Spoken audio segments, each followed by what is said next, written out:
Okay, it's official. 2025 was a year creativity seemingly died.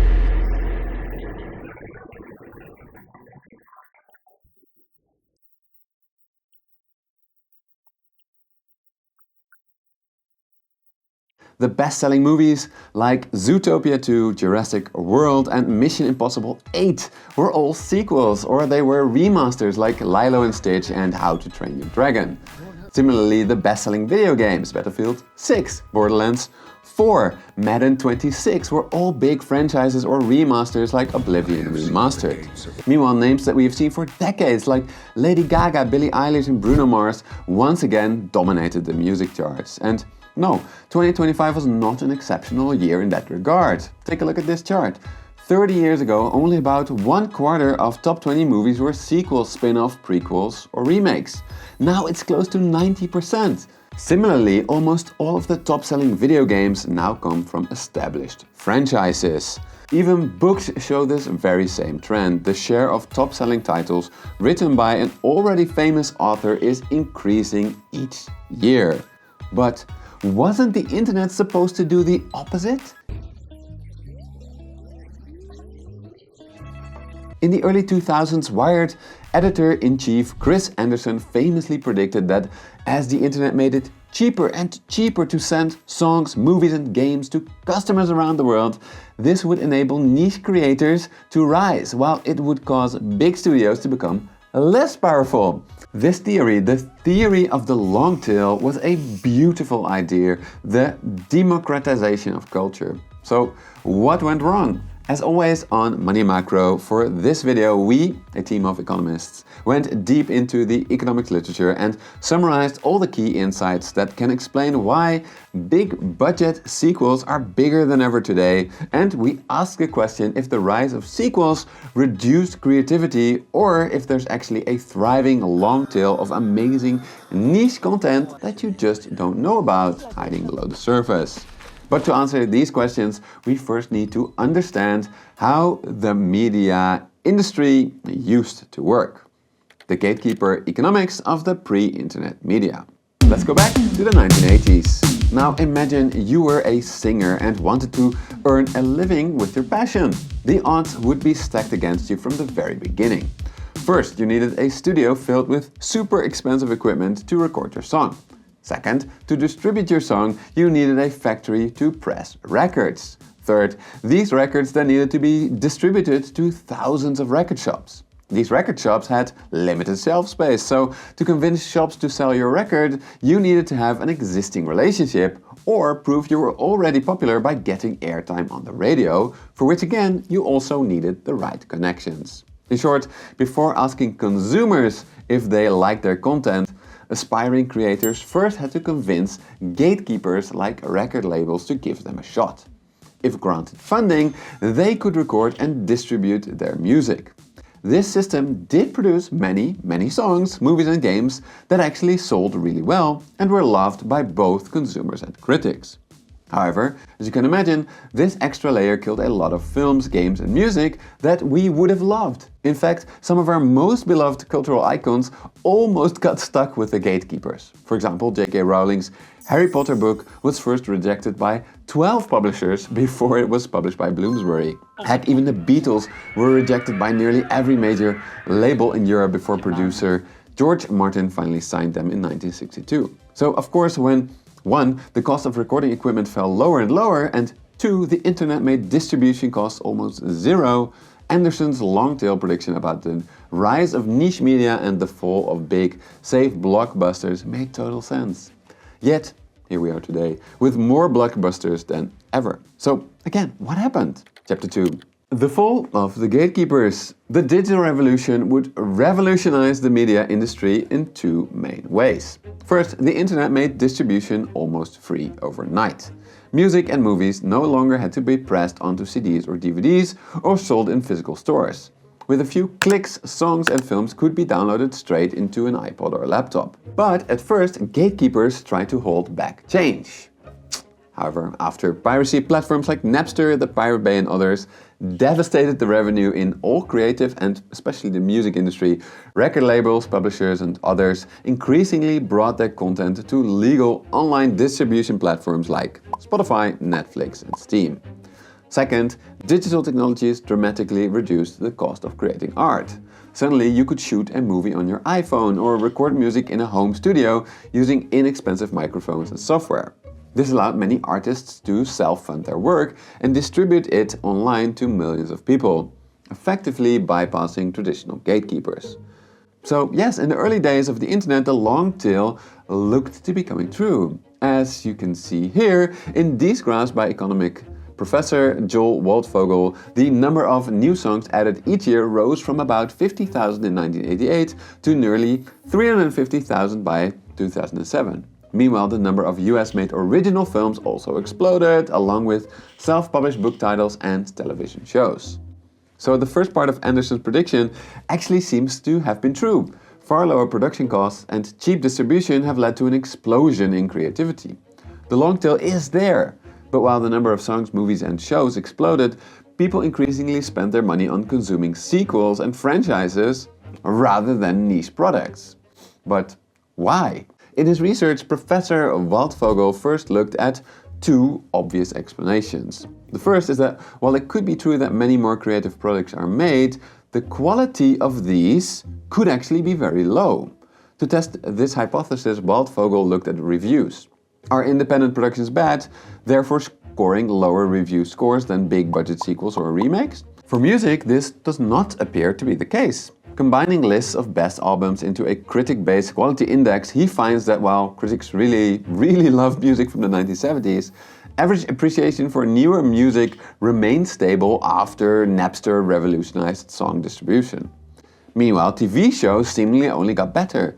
This graph shows IMDb ratings for the top 25 released TV shows, and as more TV shows were made, the average quality did not seem to suffer at all. Finally, for video games, we can also see that as the years pass, independently developed games actually increasingly dominate top game lists by critics and audiences alike. Heck, even during the 2025 Game Awards, it was not bestsellers like Battlefield 6, Borderlands 4 or Madden 26 that dominated the award, but rather smaller self-published games like Silksong, Hades 2 and Clair Obscur Expedition 33. So big budget franchises and remakes don't sell more because they are objectively better than independent productions. This brings us to Waldvogel's second hypothesis, that independent productions are simply not finding their audience. Perhaps they lack the marketing budget, or perhaps buyers are just increasingly nostalgic and risk-averse.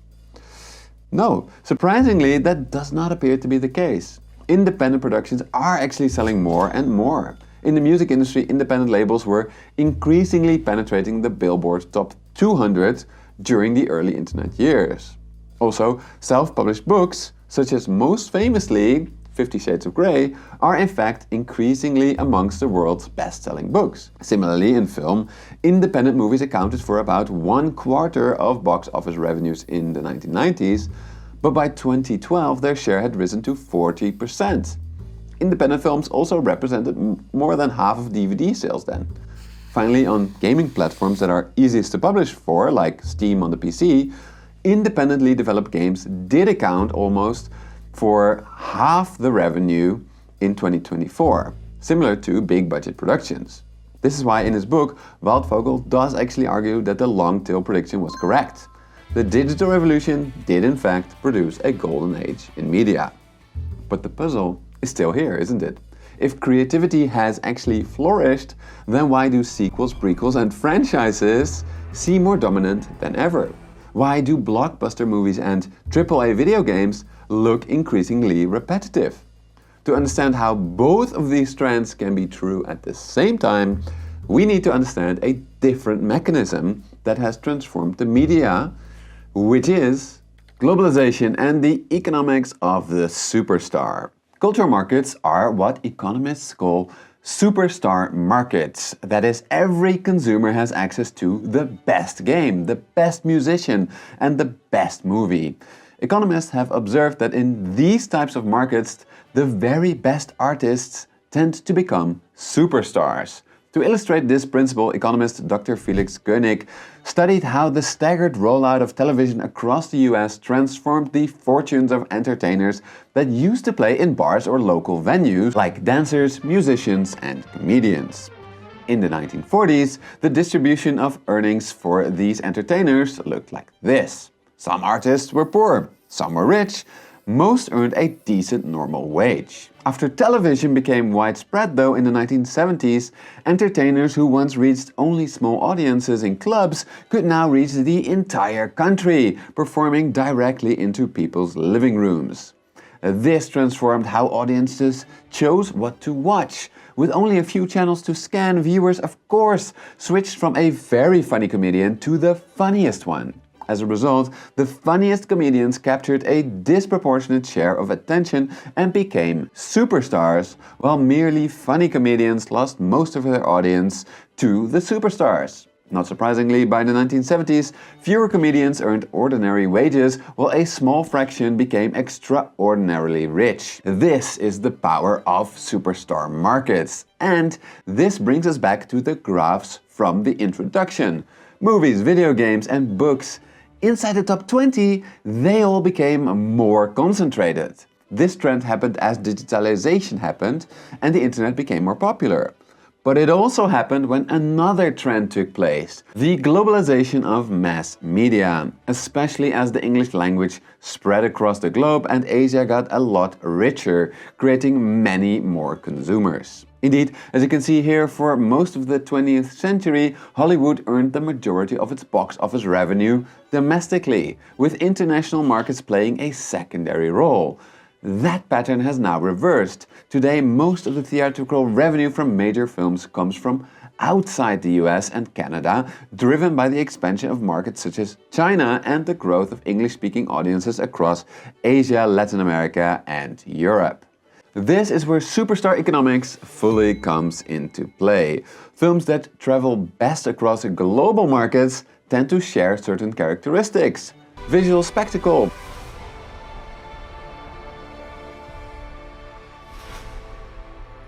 familiar franchises, and instantly recognizable stars. Hey you, put on some muscle? I did? No.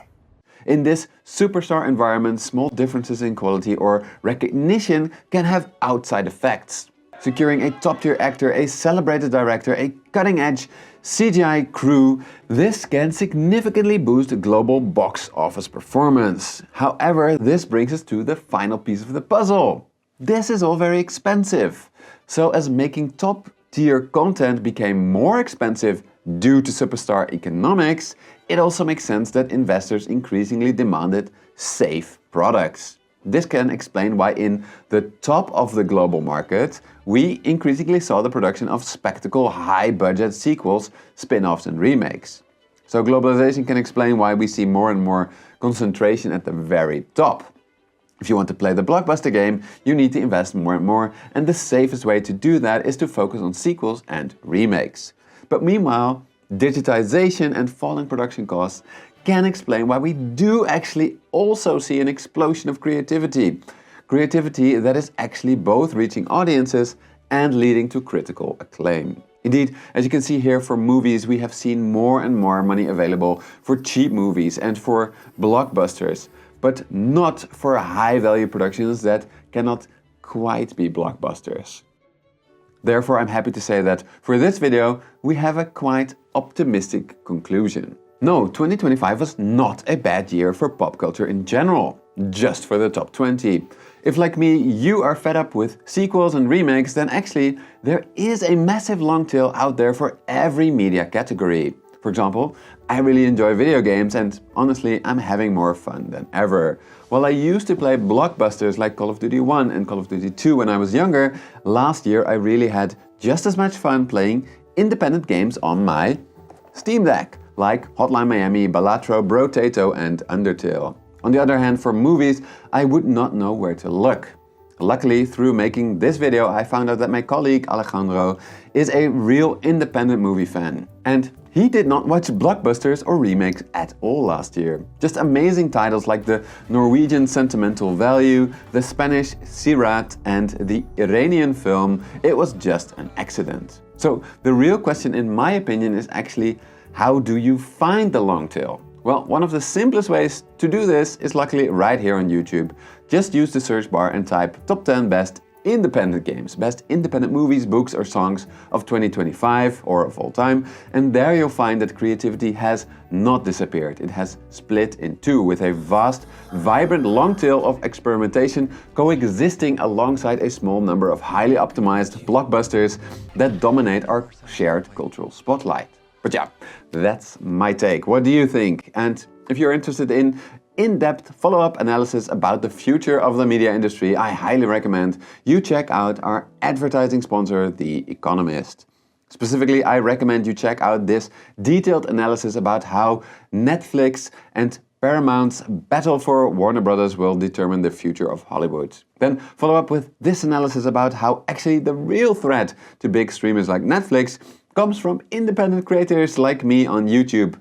And finally, this super interesting analysis about how a wave of media innovation is coming from China right now. The Economist delivers insights that help you see the bigger picture. This is why I highly recommend you subscribe to The Economist, which now offers an exclusive 35% discount for Money and Macro viewers. Whether you prefer their daily journalism in the Economist app, or you are like me and prefer to catch up on the global economy during the weekend, sitting down with a nice cup of coffee and the paper edition, you'll always stay on top of the latest global developments no matter where you are. So don't miss out. Click link in description or top comment below, or head over to economist.com/moneymacro to claim your exclusive 35% discount today.